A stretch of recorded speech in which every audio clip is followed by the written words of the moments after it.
Jayashree Liberty Hospitals, on the occasion of 11th anniversary, free OP consultation and 20% discount in OP. Contact.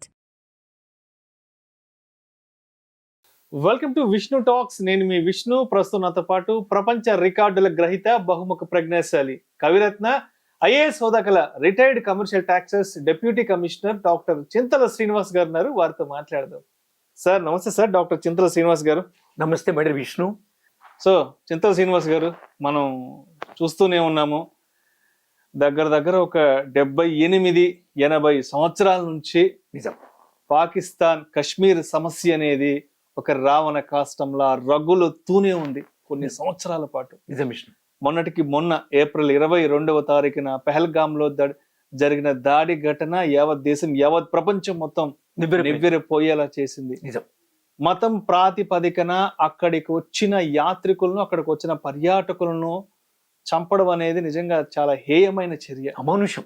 అయితే అసలు 1947వ సంవత్సరం, అంటే సరిగ్గా 78 ఏళ్లకు పూర్వం దేశ విభజన జరగాలి అనుకున్న టైంలో మరి వల్లభాయ్ పటేల్ గారు, మహాత్మా గాంధీ గారు, అండ్ నెహ్రూ గారు, అండ్ మహమ్మద్ అలీ జిన్నా, సో వీళ్ళందరూ కూడా చాలా సందర్భాలలో సమావేశమై ఈ దేశ విభజన ప్రక్రియకు సంబంధించిన ఆలోచనలు కానీ ఆ ఇంప్లిమెంటేషన్స్ అంతా కూడా అప్పుడు చేయడం జరిగింది. సో డెసిషన్ మేకింగ్ అంతా కూడా కీలకంగా వీళ్ళు తీసుకున్నారు. నిజం విష్ణు. అంటే ఇండియన్ కాంగ్రెస్ వైపు నుంచి పటేల్ గారు, మన ఉక్కుమణి సర్దార్ వారు ప్రాతినిధ్యం వహించారు, మహాత్మా గాంధీ గారు, అండ్ తర్వాత నెహ్రూ గారు, అండ్ ముస్లిం లీగ్ నుంచి మహమ్మద్ అలీ జిన్నా. సో వీరందరూ కూర్చొని రకరకాల సమాలోచనలు చేసి, మేధోమథనం చేసి, సో మొత్తానికి దేశ విభజన ప్రక్రియ అయితే అప్పుడు జరగడం జరిగింది. సో మరి అప్పుడు జరిగిన కొన్ని అంటే ఎటువంటి పొరపాట్లు ఇవాళ మరి మనకి ఈ యొక్క సమస్యను ఇంతవరకు తీసుకొచ్చాయంటారు? అండ్ అప్పుడు ఎటువంటి ఆలోచనలు, అంటే అప్పుడు జరిగిన ఆలోచనలు ఈ రావణ కాష్టాన్ని రగులుస్తూనే ఉన్నాయంటారు? అండ్ దాని గురించి ఒక్కసారి మీ అనాలిసిస్ తెలియజేయగలరు? విష్ణు, ఇది ఒక చరిత్ర, modern history of India, and ఇప్పుడు నడుస్తున్న చరిత్ర కూడా. 22 ఏప్రిల్ 2025 నాడు నలుగురు ముష్కరులు 26 మందిని బలిగొని, మీరు అన్నట్టుగానే భారతదేశాన్ని 146 అంటే 146 కోట్ల భారతీయుల ఆత్మపై దెబ్బతీశారు విష్ణు. అది మామూలు విషయం కాదు విష్ణు. ఒక మాట, మనిషి ఒక గులాబీ మొక్కను పెంచి ఒక పుష్పాన్ని సృష్టించడం సులువే, కానీ ఆ గులాబీ మొక్కను తుంచి అలాగే లేదా గులాబీ దళాన్ని తీసి మళ్ళీ పెట్టగలమా? పెట్టలేము. అంటే ఎప్పుడు కూడా సృజనాత్మకతతో, ఒక ప్రేమ భావంతోనే ఈ విశ్వం ఉండాలని సర్వే జన సుఖినో భవంతన్నాయి మన వేదాలు. అందుకు భిన్నంగా మొన్న జరిగినటువంటి ఒక ఘటన, ముష్కరుల దాడిని ప్రపంచం యావత్తు ఖండించింది విష్ణు తీవ్రంగా. అటు మతమని, భాషని, ప్రాంతమని, ఒక వయో పరిమితిని కాకుండా ఏకకంఠంగా, ముక్త కంఠంతో అందరు ఖండించినటువంటి విషయం మీకు తెలిసిందే. అయితే మీరు అడిగిన ప్రశ్నకు సంబంధించి పెహల్గాం కూడా దానికి కనెక్ట్ అయి ఉన్నటువంటి ఒక సందర్భంలో 4,50,000 చదరపు కిలోమీటర్ల భూభాగం ఉన్నటువంటి నాటి మన భారతదేశం 88 మిలియన్లు, అంటే సుమారుగా మీకు తెలిసిన విషయమే, 88 crore ఆనాటి మన జనాభాను తీసుకుంటే 17 ఆగస్ట్ 1947 నాడు రెడ్ క్లిఫ్ అనేటువంటి ఒక మేధావితో బ్రిటిష్ వారు 36 రోజుల్లో దాన్ని విభజించమని చెప్పాను. విభజన రేఖను నిర్ణయించమని చెప్పారు విష్ణు. ఈ విభజన రేఖ రావడానికి కారణం ఏమిటి? మీరు ఇప్పుడే అన్నారు, ఏమని? నాటి పరిణామాలు, తప్పిదాలు నేడు కూడా రావణ కష్టంలా అవి రగులుతూనే ఉన్నాయని. ఆ పరిణామాలు ఇప్పుడు ఎలా హిందువులకు ముస్లిమ్స్ మధ్య ఒక విద్వేషం అని అన్నా, లేదా డిఫరెన్సెస్ అన్నా ఎందుకు వచ్చాయని అడిగారు మీరు. విష్ణు, మహాత్మా గాంధీ, పండిట్ జవహర్లాల్ నెహ్రూ, అలాగే మహమ్మద్ అలీ జిన్నా గారు, ఈ ముగ్గురు కూడా నాటి పరిస్థితులను బేరీజు వేసుకుని ముస్లిం లీగ్ అని ఒక సంస్థ ఉంది విష్ణు. జిన్నా దానికి హెడ్ అయి, he was head. Indian national Congress కి మూల స్తంభాలు ఎవరు? ముగ్గురు. నిజం చెప్పాలంటే ఎవరది? మహాత్మా గాంధీ, పండిట్ నెహ్రూ, సర్దార్ వల్లభాయ్ పటేల్, ముగ్గురు కూడా మన home minister, first home minister of India. అది మీకు తెలిసిన విషయమే. అయితే విష్ణు, ఈ ముగ్గురు మీరు అన్నట్టుగా సమావేశమై నాటి పరిస్థితులను బేరీజ్ వేసుకుని మనం అనుకుంటున్నట్టుగా ఏమిటా పరిస్థితులు? నంబర్ 1, ముస్లిమ్స్ భారతదేశ స్వాతంత్ర్యానికై బ్రిటిష్ వారికి ఎదురొడ్డి పోరాడడానికి మహాత్మా గాంధీ చేపట్టినట్టుగా అనేక ఉద్యమాల పరంపరలో చేయబోయే ఉద్యమాలకి వాళ్ళు చేయుతనివ్వలేదు, సహకరించలేదు. విష్ణు, ముస్లిమ్స్ సంస్కృతి, ఆచారాలు, వ్యవహారాలు, అలాగే హిందువుల సంస్కృతి, ఆచారము, వ్యవహారము టోటల్లీ డిఫరెంట్ విష్ణు. అయితే ఇప్పుడు కావాల్సింది ఏమిటి? మహాత్మా గాంధీ, పండిట్ నెహ్రూ వీరిరువురు కూడా నాటి పరిస్థితుల్లో బ్రిటిష్ వారితో పోరాడడానికి ముస్లిం సోదర సోదరిమణులు ముందుకు రాలేదు. వారిలో ఒక అశాంతి, అన్రెస్ట్ నెలకొంది. ఎందుకు? వారికి కూడా ప్రత్యేక ప్రతిపత్తి కావాలని. అంటే ఏంటి విష్ణు? అంటే అటు ముస్లిం ఇస్లాం మతానికి సంబంధించింది, అటు సంస్కృతికి ఐడెంటిటీ రావాలని. అంటే ఇండైరెక్ట్ గా విష్ణు ఒక ప్రత్యేక స్వతంత్ర ప్రతిపత్తి గల దేశంగా ఆవిర్భవించాలని. సో మొహమ్మద్ అలీ జిన్నా హి వాయిస్డ్ అవుట్ ఆ ఉద్దేశాన్ని.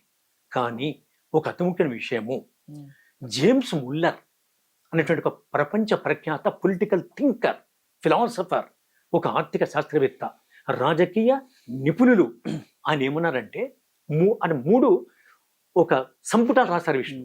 అంటే గ్రంథాలు, 3 గ్రంథాలు, బృహత్ గ్రంథాలు. 1 ద హిందూ, 2 ద ముస్లిమ్స్, 3వది ద బ్రిటిష్. ఈ 3 గ్రంథాల సారాంశం ఏమిటంటే, నాడు మనకి స్వాతంత్రం పుట్టించింది విష్ణు 15వ ఆగస్టు 1947. పాకిస్తాన్కి బ్రిటిష్ లార్డ్ మౌంట్ బ్యాటన్, అప్పుడు నాటి చివరి గవర్నర్ జనరల్ రాజగోపాలాచారి గారు మన తరఫున ఉన్నటువంటి విషయం తెలిసిందే. లార్డ్ మౌంట్ బ్యాటన్ ఏం చేశానంటే, మీకు తెలిసినట్టుగా బ్రిటిష్ మూల మంత్రం ఏంటి విష్ణు? డివైడ్ అండ్ విభజించి పాలించు. ఆ ఫార్ములా పెట్టుకున్నారు.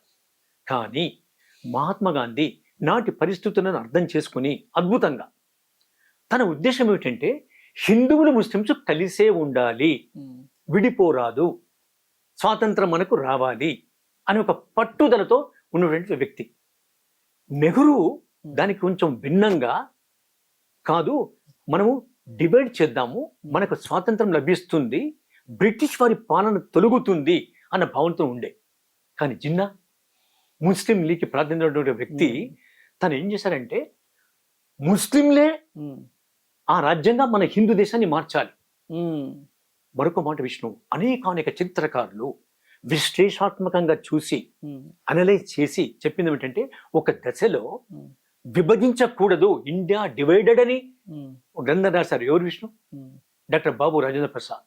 అందరూ కూడా పేర్కొన్నారు. ఏమని? మహాత్మా గాంధీ ఒక దశలో విభజించకూడదనే భావనతో, హిందువులు ముస్లిమ్స్ కలిసి ఉన్నటువంటి తపనతో ఏమన్నారు అని ఏమన్నారంటే, మొహమ్మద్ అలీ జిన్నానే భారతదేశ ప్రధానిగా ప్రకటిద్దామా అన్న ఒక ఆలోచనకు వచ్చారు. ఓకే, ఈ విడగొట్టే పని లేకుండా ఓకే ఆయన అధ్యక్షుడిగా పెట్టేద్దాము, ప్రైమ్ మినిస్టర్ గా. కానీ దాని వెనకాల ఒక గొప్ప ఆలోచన ఉంది విష్ణు మహాత్మా గాంధీ గారిది. ఏమిటంటే, ఇప్పుడు విభజిస్తే బ్రిటిష్ వారు వెళ్ళిపోతే తిరిగి కొంతకాలం తర్వాత హిందూ ముస్లిం యొక్క ఐక్యతతో, వారి యొక్క సమన్వయంతో తిరిగి మళ్ళీ యునైటెడ్ ఇండియాగా మారుతుంది అని భావించారు. కానీ అది సాధ్యం కాలేదు. బ్రిటిష్ వారు ది ఇండియన్ ఇండిపెండెన్స్ యాక్ట్ 1947 అనేది చట్టాన్ని రూపొందించి తద్వారా ఇండియాను పార్టిషన్ చేద్దాం అనుకున్నారు విష్ణు. నిర్ణయించుకున్నారు వాళ్ళు. ఎందుకంటే పార్టిషన్ చేస్తే ఏమవుతుంది, ఇట్ విల్ బికమ్ వీక్ అని. కానీ ఒక షరతు పెట్టారు మహాత్మా గాంధీ, సర్దార్ వల్లభాయ్ పటేల్ గారి యొక్క సపోర్ట్ చేయుతో. ఏమిటంటే, హిందువులు ముస్లిమ్స్ వేరు కావచ్చు, విభజన చేసిన తర్వాత ఒక east Pakistan, east and west అని తర్వాత మనకు తెలుసు. West Pakistan, as you are well aware of it, it's of Pakistan. ఈ వెస్ట్ పాకిస్తాన్ ఈజ్ బంగ్లాదేశ్. తర్వాత విడిపోయిన దేశం ఇందిరాగాంధీ పరిపాలనలో జరిగిన ఘటన 70s లో జరిగింది విష్ణు. షేక్ ముజిబుర్ రెహమాన్ నేతృత్వం వహించి ఒక విప్లవం లాగా తీసుకొచ్చి, అటు మాకు విడిగా ఒక పాకిస్తాన్ కావాలని చెప్పేసి వెస్ట్ పాకిస్తాన్ సంబంధించి ఈస్ట్ పాకిస్తాన్, దాన్ని మనం బంగ్లాదేశ్ లో మనము స్వతంత్ర ప్రతిపత్తి ఇచ్చాం మనం. అది వేరే విషయం విష్ణు. కానీ ఇక్కడ ఒక విషయం విష్ణు, రాజకీయంగా అలాగే సంస్కృతి పరంగా తర్వాత కులపరంగా అంటే మతపరంగా ఈ విభేదాలు కాన్ఫ్లిక్ట్స్ వస్తున్నాయి కనుక అవి పోవాలనే ఉద్దేశంతో ఎంతో ఒత్తిడి వచ్చినటువంటి ఒక సందర్భంలో ముస్లిమ్స్ అందరూ విష్ణు ఒక ఏకాభిప్రాయానికి వచ్చారు. ఏమని? బ్రిటిష్ వారితో పోరాడకూడదు, ఇక స్వాతంత్రమే వద్దు, వస్తుంది ఎవరికది? హిందువులకి అని వారి ఉద్దేశం. కానీ మహాత్మా గాంధీ, నెహ్రూ, జిన్నా వారు ఒక కాంప్రమైజ్ అయ్యి ఒక కామన్ అండర్స్టాండింగ్తో ఇండియాను డివైడ్ చేద్దామంటే ఒక భావనను కలిగి ఉన్నారు Vishnu. And they did it. కానీ విష్ణు ఒక అతి ముఖ్యమైన విషయం విష్ణు ఏమిటంటే, హిందూ ముస్లిమ్స్ యొక్క ఐక్యత మొట్టమొదటి నుంచి కూడా నిజం చెప్పాలంటే ఇట్స్ వీక్ విష్ణు, అంటే బలహీనంగా ఉంది. దానికి మరొక మాట విషయం ఇక్కడ, అటు ద ఖురాన్లో కానీ, ద భగవద్గీతలో కానీ, ద బైబిల్లో కానీ, ద జెందవెస్తాలో కానీ, జొరాస్ట్రియన్లది, అలాగే ఏ మతానికైనా ఏ దాంట్లోనైనా క్రూరత్వం, తీవ్రవాదం, ఒకరికి నష్టపరచడం, హింస, అలాగే విద్వేషం ఇవన్నీ ఏ మత గ్రంథం కూడా బోధించలేదు. కానీ వారు ముస్లిమ్స్ సెకండ్ రేట్ సిటిజన్ గా భావించుకున్నారు. అవును విష్ణు. జిన్నా ఏం చేస్తానంటే, మనము ఒక పని చేయాలి, ఏమిటంటే ఇండియాగానే ఉంటుంది, ఇండియాలోనే ఒక రాష్ట్రము కొన్ని ప్రాంతాలు కలిపి దాని ఒక స్వతంత్ర దేశమని ఏర్పాటు చేద్దామని చెప్పారు. ఆ ఉద్దేశం కూడా అంతే అవుతుంది కదా విష్ణు. అతి ముఖ్యంగా ఒక విషయం విష్ణు, మహాత్మా గాంధీ గారు ఏమి ఆలోచించాలంటే, ఈ సందర్భంలో ఒకవేళ ఇండియాను విభజించకపోతే ఈ సివిల్ వార్ మే ఎరప్ట్ అనుకున్నారు. అది నిజం విష్ణు. నాటి పరిస్థితులు ఉన్నాయి, అల్లకల్లోలంగా ఉంది. అక్కడ ఆర్థిక స్థితి బాగలేదు, తలెత్తడి ఆదాయం అంటూ లేదు, జాతీయ ఉత్పత్తి తగ్గింది, బ్రిటిష్ వారి పక్షపాత వైఖరి తెలిసిందే, ఇంటర్నల్ గా అనేకానేక కాన్ఫ్లిక్ట్స్ ఉన్నాయి. అది ఒక ఉప్పెనలా, ఒక అగ్నిపర్వతంలా పేలినట్టుగా పరిస్థితులు వచ్చాయి. కనుకనే తప్పనిసరి విషయంలో చేశారు. మరొక విషయం విష్ణు, మహాత్మా గాంధీ ఏమనుకున్నారంటే, ఈ సివిల్ వార్ అంటూ ఒకవేళ వస్తే తిరిగి ఈ అఖండ భారత్ ఏదైతే ఉందో చిన్న చిన్న రాష్ట్రాలుగా, ముక్కలుగా, ఫ్రాగ్మెంట్స్ గా విడిపోతుంది.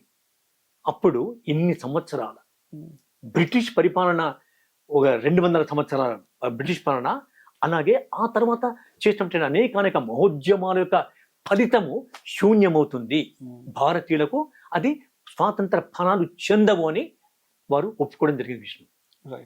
అయితే విష్ణు మరొక మాట విష్ణు, మీరు ఒక ప్రశ్న మరొక అంటే కంటిన్యూషన్లో, నాటి విభేదాలు నేటికి ఉన్నాయా? అంతర్లీనంగా ఉన్నాయి విష్ణు. నిజం విష్ణు. పెహల్గాం ఉన్నటి ఘటనలో భారత ప్రధాని మన మోదీ గారు చాలా స్పష్టంగా చెప్పారు విష్ణు, ఈ తీవ్రవాదులు ఎవరైతే ఉన్నారో భూమండలంపై ఎక్కడ ఉన్నా వారిని వెంటాడి పట్టుకుంటాం. అంతేకాదు, బ్యాకర్స్ ఎవరైతే తీవ్రవాదులకు బ్యాకర్స్ గా ఉండి సపోర్ట్ ఇస్తున్నారు, ఏ దేశమైనా అంటే పాకిస్తాన్. మరొక మాట విష్ణు, పాకిస్తాన్ పిఓకే, పాక్ ఆక్రమిత కాశ్మీర్, పాక్ ఆక్రమిత అంటే పాక్ ఆక్యుపైడ్ కాశ్మీర్ పిఓకే ఉంది.